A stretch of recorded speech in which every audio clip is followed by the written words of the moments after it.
The stars looked different from here. Dr. Kim Woo pressed his face against the cold window of the landing pod and watched Kepler 442b grow larger below them. The planet looked like a blue marble wrapped in silver clouds, beautiful and peaceful. But Woo knew better. This world had been silent for over 300 years. "Coming in for landing," said pilot Yunbo from the front seat. His voice was steady, but Woo could hear the tension underneath. They were the first humans to ever visit this place. The first people to try and solve the mystery that had puzzled Earth for centuries.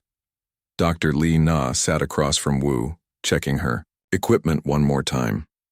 She was the team's language expert, the one who would try to understand whatever they found down there. Her dark eyes were focused and serious. She had spent years studying the mathematical signals that came from this planet before they stopped, strange patterns of numbers that seemed to mean something important, but no one could figure out what. "Atmospheric readings look good," called engineer Park Jun from his station. "Air is breathable, temperature is mild, gravity is about the same as Earth." He paused and frowned at his screen. "But there's something weird about the electromagnetic readings. It's like something is blocking most signals." Medical Officer Choi Sam looked up from her medical scanner.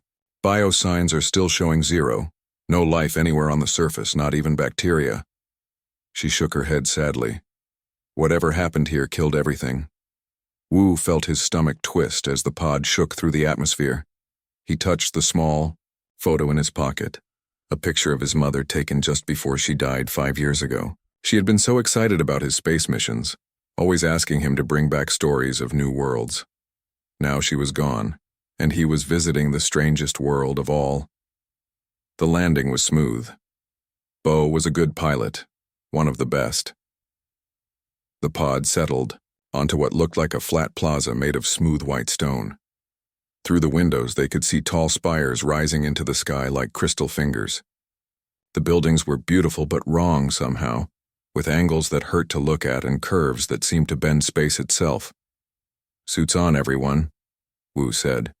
Even though the air was safe, they would wear protective gear for the first day. Better to be careful. They stepped out onto the alien world together. The plaza was huge, bigger than any city square on Earth. The white stone under their feet felt warm even through their boots. Strange symbols were carved into the ground in flowing patterns that seemed to move when you weren't looking directly at them. "This place is incredible," Na whispered, pulling out her camera. She started taking pictures of the symbols, trying to capture their strange beauty. "Look at this architecture. It's like they built with mathematics instead of materials." Minai was already setting up his equipment, scanners and computers that would help them understand how everything worked. "The energy readings are off the charts," he said, excitement creeping into his voice. "These buildings aren't just stone. They're some kind of crystalline computer network, like the whole city is one giant machine." Sam moved carefully around the plaza, taking samples of the air and stone. Everything went into sealed containers for later study. "Still no signs of life," she reported, "but the preservation is perfect. It's like everyone just vanished yesterday. But we know this place has been empty for thousands of years." Woo walked to the center of the plaza where a tall spire rose high above them. The crystal structure was clear as glass but seemed to glow with its own inner light. He could see layers and patterns inside like frozen lightning or captured thoughts. Something about it called to him, made him want to reach out and touch its smooth surface. "Don't touch anything yet," Na warned, seeing him lean closer. "We need to understand what we're dealing with first." But Woo barely heard her.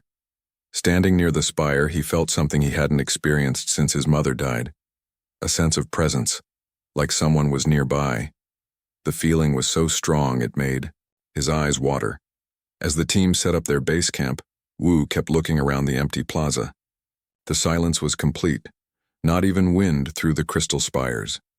But somehow the silence felt alive, like it was waiting for something. "The mathematical transmissions," Na said suddenly, looking up from her notes. "I think I understand what they were. They weren't messages sent to other planets.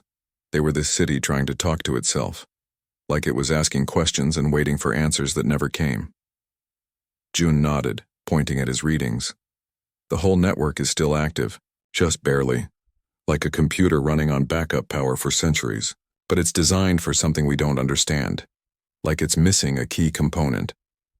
The alien sun began to set, painting the crystal city in shades of gold and red. The spires caught the light and threw it back in rainbow patterns that danced across the white stone. It was the most beautiful thing Wu had ever seen, and the most lonely. As darkness fell, they activated their camp lights and settled in for the night. The team ate their simple meal and discussed plans for tomorrow. They would start mapping the city, trying to understand how it worked and what had happened to its people. But Wu found it hard to concentrate on their conversation.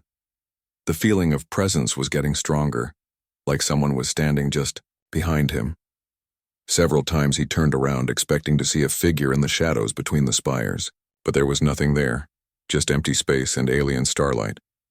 Then, as the others were getting ready for sleep, he heard it.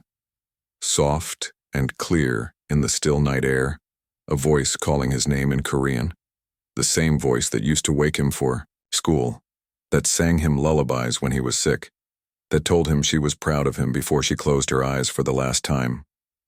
Wu ya, the voice whispered, carried on a wind that didn't exist. My son, you came so far to find me. Wu's heart stopped. He looked around frantically, but his teammates were all inside the shelters and the plaza was empty. Just him and the glowing spires and the impossible sound of his dead mother calling his name. The crystal city waited in silence, keeping its secrets. But now Wu knew that silence wasn't empty. Something was there in the spaces between the light and shadow, something that knew him, something that had been waiting for him to arrive. Tomorrow, he would find out what it wanted. Wu didn't sleep that night. He sat outside his shelter staring at the crystal spires and waiting to hear his mother's voice again. But the plaza remained silent until dawn broke over the alien horizon. You look terrible, Sam said, checking his vital signs with her medical scanner. Did you sleep at all? I'm fine, Wu lied. He couldn't tell them about the voice. They would think he was losing his mind. Maybe he was. Nay had been working since sunrise, studying the symbols carved into the plaza floor. I think I'm starting to understand the pattern, she said excitedly. These aren't just decorations. They're some kind of instruction manual. Look at this sequence here. It repeats in the mathematical transmissions we recorded. June was busy with his own discovery. He had found access panels hidden in the crystal spires, panels that opened when touched by human hands. Inside each panel was a maze of crystalline circuits that pulsed with soft light. It's incredible, Jun said, his voice full of wonder. The entire city is one massive organic computer, but it's not running any programs. It's like a brain that's been put to sleep. Wu found himself drawn to the tallest spire in the center of the plaza. The crystal structure seemed to call to him, just like it had the night before. The others were busy with their work, so he approached it alone. The spire was warm to the touch, warmer than the surrounding air. As soon as his bare hand made contact with its surface, everything changed. A deep harmonic sound filled the air, like a choir of angels singing in frequencies only the heart could hear. The crystal beneath his palm began to glow brighter, and the light spread through the entire structure like liquid fire. Other spires around the plaza began to resonate in response, creating a symphony of light and sound that took his breath away. Wu, what did you do? Na called out, running toward him. But Wu couldn't answer. The moment he touched the crystal, images flooded his mind. He saw the city as it once was, filled with beings of pure light that moved like thoughts made visible. They were beautiful and terrible, with forms that shifted between solid matter and living energy. These were the Veltari, the builders of this place. He watched their history unfold in his mind like a movie played at the speed of dreams. They had achieved perfect unity between consciousness and matter, turning their entire world into an extension of their collective mind. But something had gone wrong. A great darkness had come from the space between stars, severing their connection to their home world.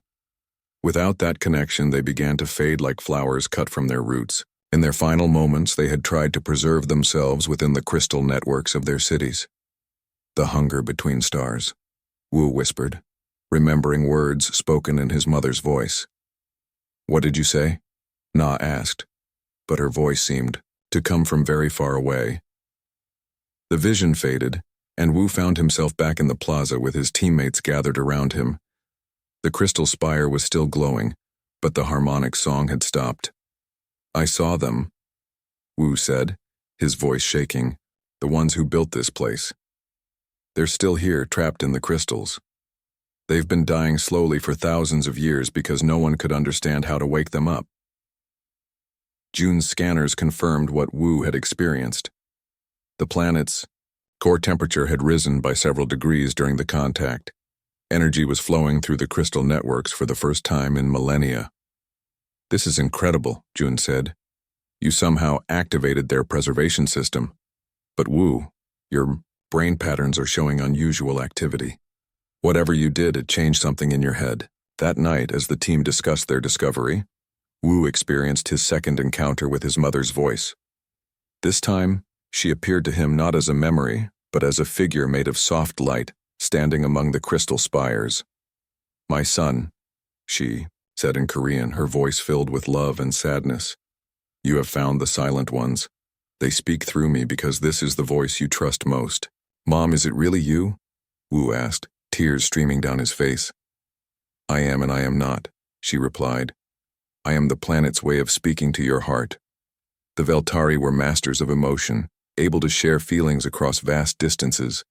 They use your memories of love to build a bridge between your mind and theirs. She explained that the mathematical transmissions had been the planet's death song, a final attempt to preserve consciousness before complete extinction. The Veltari had stored their entire civilization within the crystal networks, but the storage system needed active interpretation to prevent degradation. They have been waiting for someone who could understand the language of loss, his mother's voice continued. Someone who knows that love and grief are two sides of the same coin. That is why they called to you, my son. That is why you hear me now. Over the following days, Wu spent more and more time in communion with the crystal spires. Each session brought new understanding, but also new dangers. His teammates watched with growing concern as he grew pale and distant, more connected to the alien consciousness than to his own humanity. Na made a breakthrough in her linguistic analysis. The mathematical sequences weren't just data, they were emotional algorithms, ways to encode feelings and memories into pure information. The Veltari had tried to preserve not just their knowledge but their capacity for love, grief, hope, and wonder. They were dying from perfection, Na explained to the others while Wu was in deep communion with the central spire. They achieved such perfect unity that they lost the ability to grow and change. That's why they need him. Human consciousness is chaotic and unpredictable. It's exactly what their system needs to come back to life. But Sam's medical scans showed that each session was taking a toll on Wu's body. His neural pathways were changing, developing connections that shouldn't be possible in a human brain. He was becoming something new, something between human and Veltari. We need to stop this, Sam said urgently. He's losing himself piece by piece. If this continues, there won't be anything left of the Wu we know. As the team debated whether to intervene, Wu emerged from his latest session with news that changed everything. His eyes glowed with alien knowledge, and when he spoke, his voice carried harmonics that seemed to come from the crystal city itself. I understand now, he said. The Veltari didn't just preserve themselves. They preserved a gift for the universe, a way to encode consciousness itself into quantum structures that can survive the death of stars. But it requires something they lost long ago, something only humans still possess. The weight of cosmic responsibility settled over the small team, as they realized they stood at the crossroads of two civilizations, with the fate of consciousness itself hanging in the balance. The changes in Wu became more obvious each day. His eyes now held flecks of the same crystalline light that pulsed through the alien spires. When he walked through the plaza, The symbols carved in the stone began to glow under his feet, responding to his presence like flowers following the sun. "We need to talk," Na said, cornering him after his morning communion session. "What you're doing is dangerous. Sam's readings show that your brain is restructuring itself. You're becoming something that isn't human anymore." Wu turned to look at her, and for a moment she saw something vast and ancient looking back through his eyes. "The Veltari are dying, Na. Every moment we delay, more of their consciousness fades into nothing. They've been holding on for thousands of years, waiting for someone who could understand their preservation method. But at what cost?" Na pressed. "You're disappearing piece by piece. Your mother wouldn't want this for you." At the mention of his mother, Wu's expression softened. The alien presence in his eyes faded, replaced by human pain and longing. "She comes to me more clearly now. Not just her voice, but her whole presence. She explains things that I couldn't understand before." That evening, as the team gathered for their daily briefing, Wu's mother appeared again. This time, all of them could see her, a figure of soft light standing beside the central spire. Her appearance was exactly as Wu remembered her, but her voice carried harmonics that spoke directly to their hearts. "Do not fear for my son," she said, though they all knew she wasn't really Wu's mother. "I am the planet's way of speaking, to you in a language you can trust." The Veltari learned long ago that truth shared through love is the strongest form of communication. She gestured to the crystal city around them. "This place is not a tomb. It is a library of consciousness, a preserve of everything the Veltari learned about the nature of existence. But libraries are useless if no one can read the books." Jun stepped forward, his engineer's mind trying to grasp the technical aspects. What exactly did they preserve? What kind of knowledge are we talking about? The figure smiled with Wu's mother's warm expression. "They discovered that consciousness is a fundamental force like gravity or electromagnetism. They learned to encode not just thoughts, but the very capacity for thought itself. Emotions, dreams, the ability to find meaning in chaos. All of it can be stored and transmitted across space and time." Sam, ever the medical professional, asked the question they were all thinking. "Why does it require human consciousness? What makes us special?" "You are not special because you are better," the figure replied. "You are special because you are incomplete. The Veltari achieved perfect harmony, perfect understanding, perfect unity. But perfection cannot grow. It cannot adapt. It cannot learn from loss." She turned to look at each of them in turn. Humans possess something the Veltari lost in their quest for perfection. You can feel deep grief and still choose hope. You can lose everything and still find reasons to continue. You can love something precisely because you know it will not last forever. Wu had been silent during this exchange, but now he spoke up. The mathematical transmissions weren't random. They were emotional algorithms. The Veltari were trying to encode their feelings into patterns that could survive, but they had forgotten how to feel imperfectly, how to love with the knowledge of loss. Na's linguistic training helped her understand first. They need human consciousness to act as a translation layer. Our messy, imperfect emotions can interpret their perfect preservation system and bring it back to life. Over the next few days, Wu worked with Na to develop a new communication protocol. Instead of trying to achieve perfect unity with the alien consciousness, they focused on building bridges, ways for human thoughts to interface with Veltari technology without losing individual identity. The breakthrough came when Wu stopped trying to become like the Veltari, and instead taught the crystal networks to understand human imperfection. He showed them how memories could be treasured even as they faded, how love could grow stronger through loss, how hope could exist alongside despair. The change was immediate and dramatic. The crystal spires began to pulse with new rhythms, not the perfect mathematical sequences of before, but chaotic, beautiful patterns that reflected the complexity of living consciousness.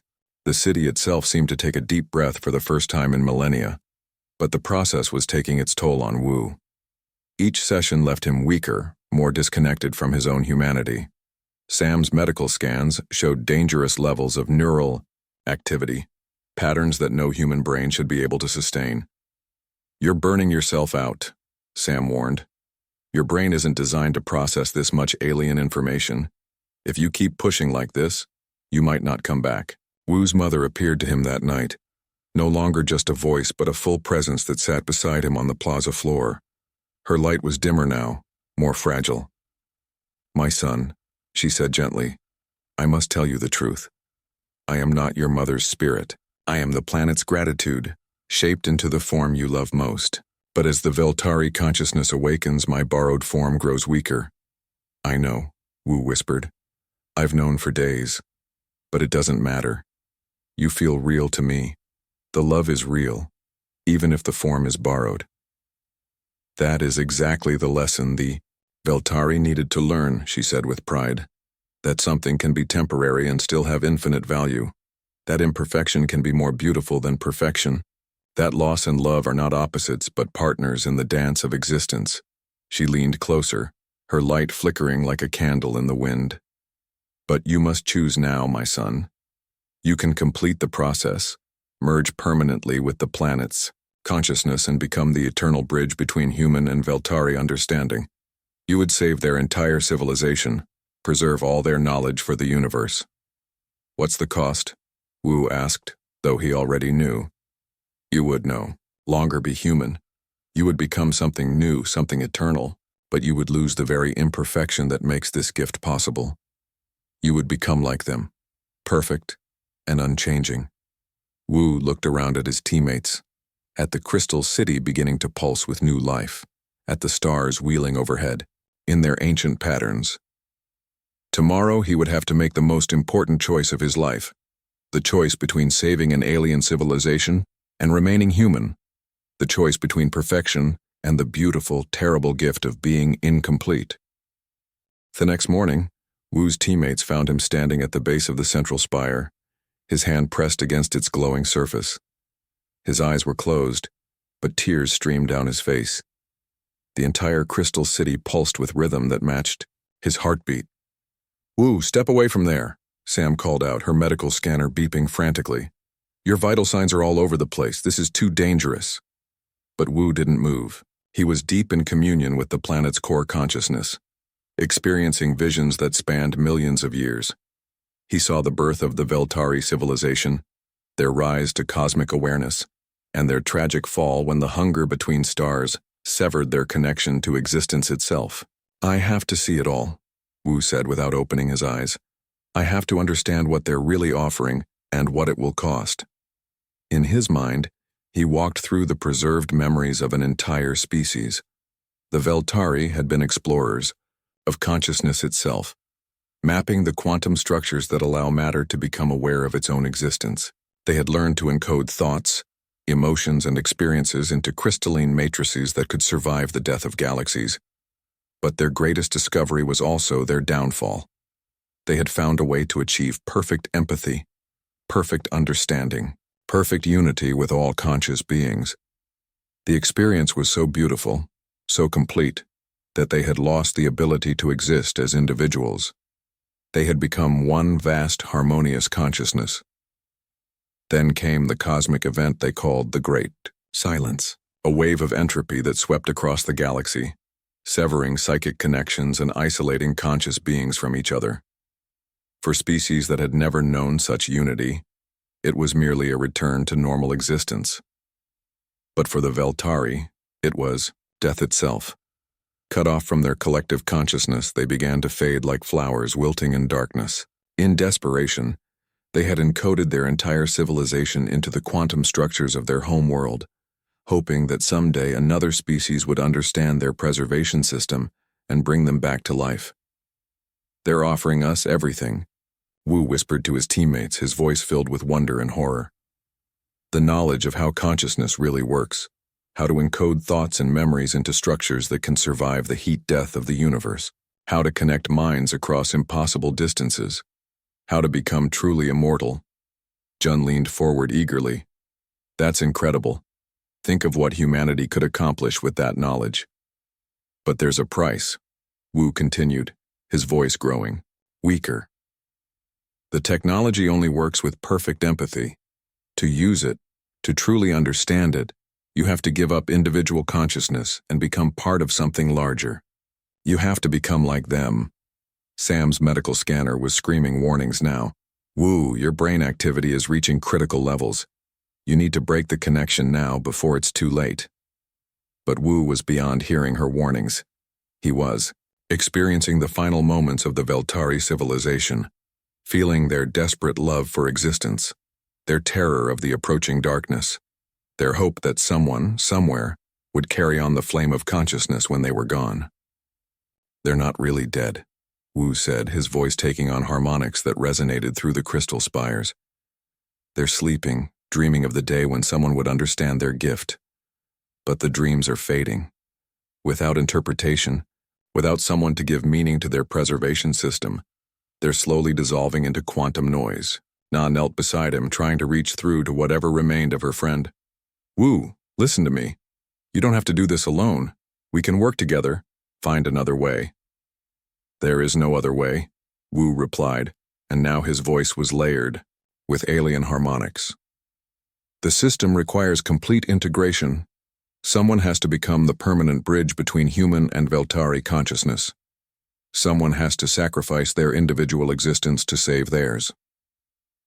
The figure of his mother appeared beside him, her light flickering weakly. My son, she said, her voice filled with cosmic sadness. The choice is yours. You can complete the integration and save us all. But you must understand what you will lose. Tell me, Wu whispered. You will gain perfect knowledge, perfect understanding, perfect unity with all conscious beings. You will become part of something vast and eternal. But you will lose the very thing that makes this gift possible. You will lose your humanity, your imperfection, your beautiful ability to hope in the face of loss. Wu opened his eyes and looked at his teammates. They seemed so far away now, like figures viewed through deep water. He could feel the Veltari consciousness pressing against his mind, offering him wonders beyond imagination. All he had to do was let go of himself, let his individual identity dissolve into their collective perfection. The universe is vast and cold, Wu said, his voice now completely layered with alien harmonics. Conscious beings are rare, precious beyond measure. If the knowledge dies with the Veltari, it may never arise again. The responsibility is overwhelming. June stepped forward. But is it really your responsibility? You didn't ask for this burden. Wu smiled sadly. None of us ask for the responsibilities that find us, but when they come, we have to choose. Do we save ourselves, or do we save something larger than ourselves? The crystal city pulsed around them, waiting for his decision. The Veltari consciousness pressed closer, showing him visions of what he could become. A being of pure thought, eternal and perfect, guardian of the most precious knowledge in the universe. But as the alien presence grew stronger, the figure of his mother grew dimmer.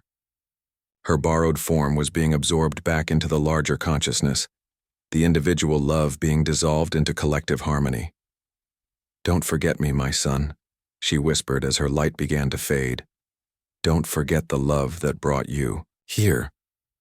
Wu reached out toward her flickering form, his heart breaking as he watched the last connection to his humanity prepare to disappear. In that moment, surrounded by alien consciousness and cosmic responsibility, he had to choose between saving an ancient civilization and holding on to the imperfect, temporary, beautiful gift of being human. The weight of two worlds pressed down on him as the moment of decision arrived. As his mother's figure began to fade, Wu felt something break inside him. Not his mind, not his connection to the alien consciousness, but something deeper. The part of him that had always tried to hold on to things that were slipping away, to preserve perfect moments against the flow of time. Wait, he said, his voice cutting through the harmonic resonance of the crystal city. There's another way. The Veltari consciousness pressed against his mind, confused by his hesitation. They showed him visions of cosmic harmony, of perfect preservation, of knowledge that would last until the end of time. Why would he choose anything less? Because perfection isn't life, Wu said, pulling his hand away from the crystal spire.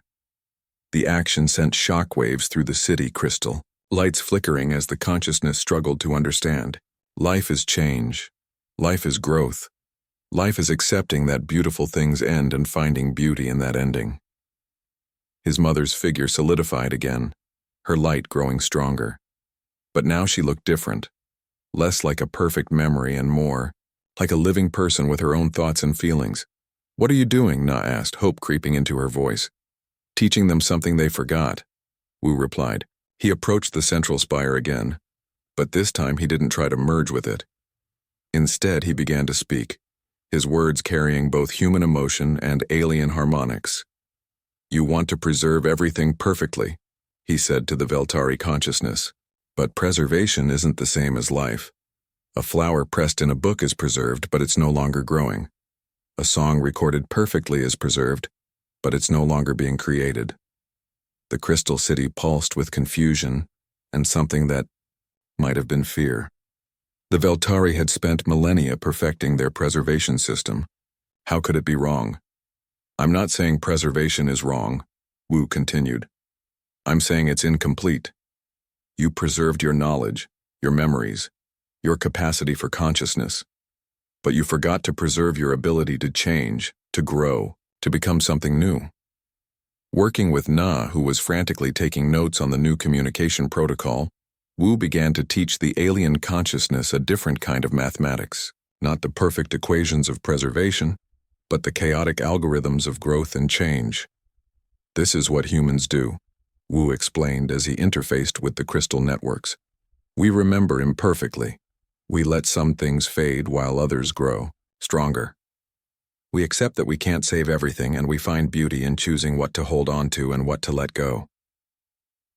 The change began slowly. Individual crystal spires started pulsing with slightly different rhythms, like members of an orchestra learning to play their own parts instead of in perfect unison.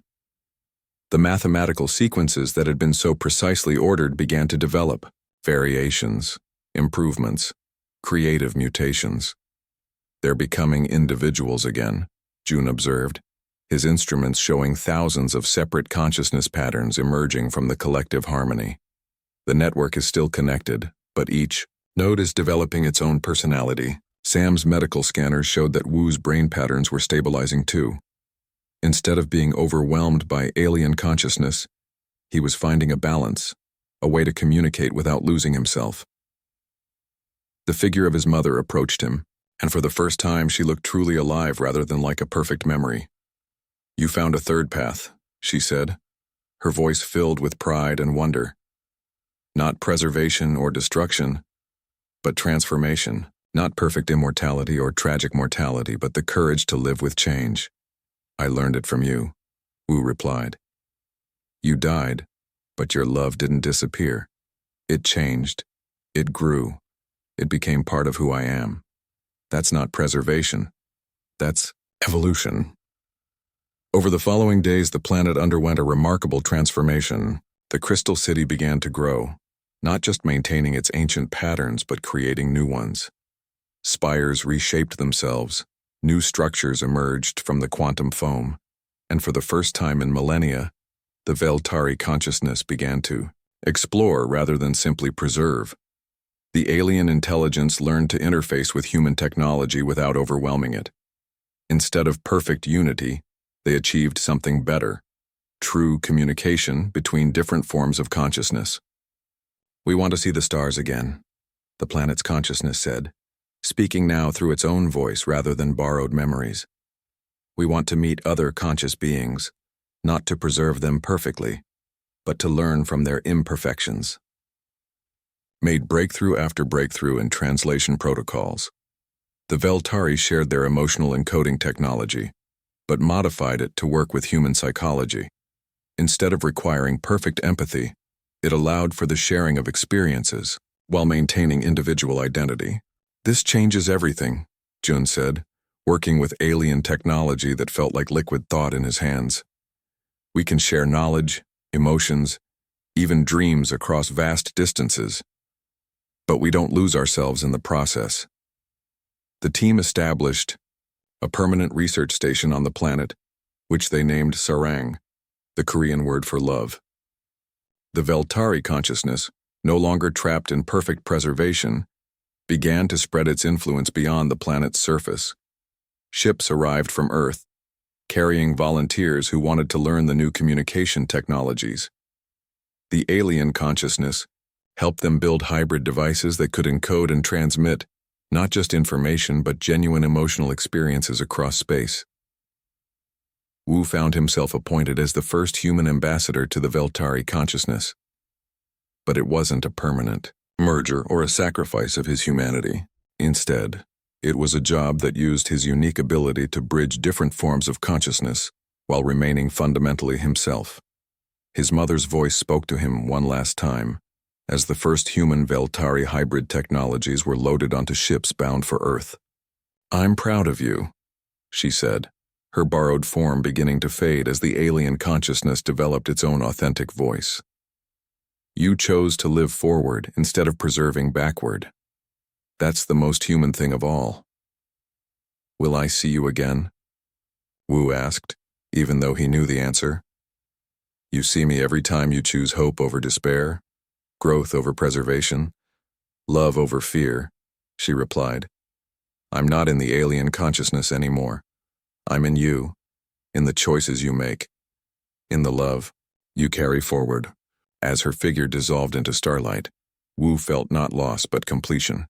The alien consciousness had its own voice now, young and curious and eager to explore the universe. Humanity had gained incredible new technologies, but more importantly, they had gained new friends among the stars. The final message sent from Sarang to Earth was simple but revolutionary. We are no longer alone, and we never will be again. Years later, as human Veltari technology spread across the galaxy, children would learn about the day when humanity taught an ancient civilization that the most beautiful things in the universe aren't the ones that last forever, but the ones that grow, change, and choose to love despite knowing that all things must eventually end. The dead planet had learned to live again, not by preserving perfection, but by embracing the beautiful imperfection of existence itself. And in teaching that lesson, humanity had proven once again that their greatest strength wasn't their technology or their intelligence, but their stubborn refusal to let hope die, even in the face of cosmic darkness. The universe was vast and cold, but it was no longer silent. Consciousness had found a way to share itself across the void, not perfectly, but truly, and that made all the difference.